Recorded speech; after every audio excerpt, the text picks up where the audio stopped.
এই মাত্ৰই ফোনটোত আছেই পবিত্ৰ মাৰ্ঘেৰিটা ডাঙৰীয়া তেখেতে মোক জনাইছে যে জুবিন গাৰ্গ ডাঙৰীয়া বা আমাৰ মৰমৰ জুবিন এই সংসাৰত নাই, তেখেতে এই সংসাৰৰ পৰা আঁতৰি গৈছে।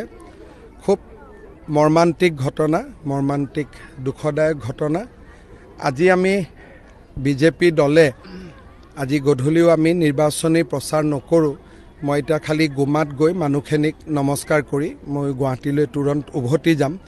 তেখেতৰ সৎকাৰ বা কি ধৰণে আমি তেখেতক আনো গোটেই কথাবিলাক গুৱাহাটীত গৈ আমি আলোচনা কৰিম।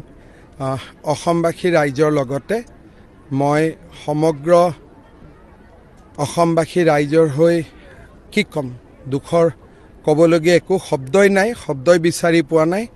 এটা মৰ্মান্তিক ঘটনা, জাতিৰ অপূৰণীয় ক্ষতি, জাতিৰ এটা অমূল্য সম্পদ আমি হেৰুৱাই পেলাইছোঁ।